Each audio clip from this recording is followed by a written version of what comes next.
Ouais, c'était un bon match. Ouais, c'était un bon match, ouais. Bonne énergie.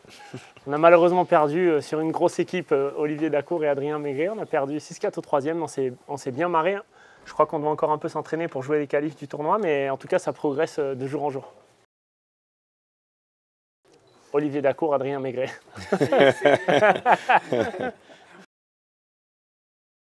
La surprise.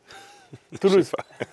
Toulouse, grande surprise évidemment. Non, fort du succès du tournoi l'année dernière, on avait évidemment envie d'y revenir, d'y repartir. Et puis on a évidemment travaillé avec les collectivités une nouvelle fois pour pouvoir accueillir ce tournoi avec un dispositif qui sera encore un petit peu plus exceptionnel que celui de l'année dernière. Et on est très très heureux de pouvoir à nouveau promouvoir le paddle en France et de recevoir les meilleurs joueurs du monde et les meilleures joueuses du monde à Toulouse en juin prochain. Bon, la première évolution, on espère ne pas avoir la canicule qui a lieu toutes les 72 ans à Toulouse. On essaiera de l'éviter. On promet a priori une expérience spectateur encore meilleure que l'année dernière avec un village amélioré. Sans doute aussi une jauge publique plus importante. Et on sait combien le paddle évolue en France à vitesse grand V. L'année dernière, on a eu la chance d'être sold out le samedi et le dimanche sur une jauge qui était à 3000 personnes. C'était presque pas espéré au départ, finalement on l'a fait. Et cette année, on va prendre le pari d'aller un petit peu plus loin, de faire un petit peu plus et sans doute d'enlever un terrain au Palais des Sports pour avoir un immense court central et vivre une expérience paddle, à mon sens, assez magnifique. Premier feeling, c'est que j'adore ce sport. Ça donne envie de jouer. C'est très addictif. Avec mes amis, maintenant, on commence à jouer tous les week-ends. Et donc, je suis content que l'année dernière, Robin il est venu me voir et m'a présenté son projet. Et après une belle première édition à Toulouse, je suis content de repartir là-bas. Tout le monde est motivé, tout le monde a envie de faire grandir l'événement. Et donc j'ai hâte de voir la suite. C'est le sport qui est numéro 1 en développement dans le monde entier. Et en France, ça commence vraiment à prendre de l'ampleur. Je sais pas, mais moi la grosse news que j'ai vue dans les news, c'est Roger. C'est Roger qui a commencé à parler. Tu me parles de basketteur, non, Roger. Les basketteurs, j'ai pas trouvé. Moi, j'ai pas trop. Ah oui, il y a Billy, c'est vrai, mais sinon, j'ai pas trop vu. Mais c'est vrai qu'on voit beaucoup de footballeurs. Moi, le Zizou, c'est celui-là que je vois le plus jouer. Et puis, non, Roger, pour moi, c'est trop fort. On verra bien. Je laisse Tony lui envoyer un texto. On peut toujours essayer. On peut toujours essayer. Non, ce qui est sûr, c'est qu'on fera à nouveau le All-Star Paddle Game, gagné l'année dernière par Thierry Omeyer, associé à Benjamin Tison.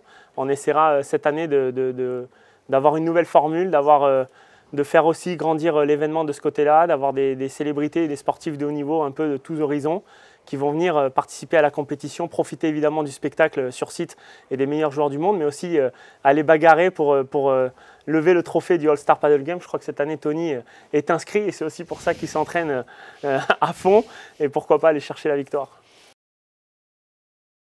Non, moi mon coéquipier c'est Robin. Mon coéquipier c'est Robin, je ne change pas mon coéquipier. Et après Teddy, j'ai joué une fois avec lui.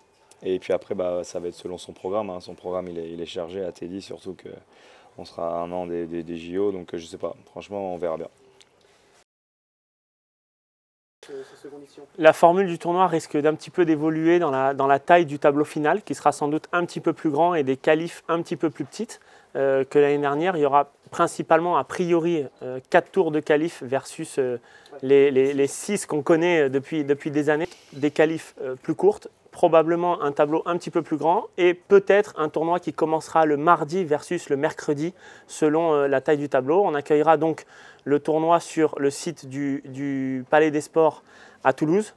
On accueillera aussi probablement 2 terrains de paddle supplémentaires dans le petit Palais des Sports qui est juste à côté du Palais des Sports pour pouvoir organiser les qualifications sur un site et tout le tableau final sur le même site. Ça veut dire que les femmes joueront toutes sur le même site par rapport à l'année dernière où une partie du tableau avait joué au Fort Paddle à Colomiers. Cette fois-ci, on essaiera vraiment d'avoir une unité de lieu et de pouvoir proposer le spectacle 100% paddle au Palais des Sports et au Petit Palais des Sports.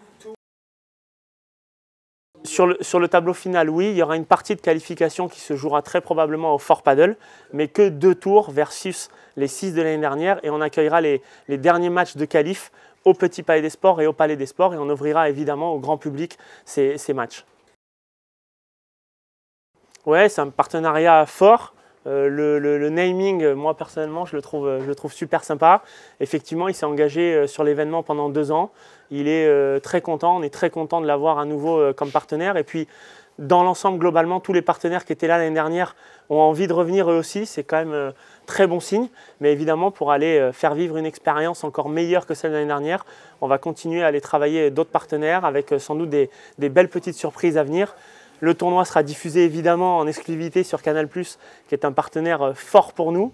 On aura, sans dévoiler le dispositif, mais un post commentaire a priori là-bas, peut-être plus si affinité, mais en tous les cas, on a envie de faire des belles choses et on promet une expérience encore un peu plus belle que celle de l'année dernière. Sur la partie événementielle, non, même si évidemment on est ouvert à beaucoup de choses. En revanche, la boîte, l'agence TNT Paddle qui a été créée avec Tony, Teddy et moi, on accompagne pas mal de joueurs de paddle français. On a envie aussi de les aider et de faire en sorte que ce haut niveau du paddle français augmente. Donc on fait un gros travail avec eux. On fait un gros travail aussi de consulting avec beaucoup de clubs, de marques, d'institutions qui nous appellent et qui ont envie aussi de pénétrer le marché et qui nous demandent conseil. Aujourd'hui, c'est vraiment ce scope-là qu'on a pour l'entreprise avec ce gros mastodonte qu'est le World Paddle Tour, qui est un petit peu le fleuron finalement de l'agence qui tourne très bien. Après, le développement est tellement incroyable en France qu'on ne s'interdit rien et puis on verra ce que ça donne.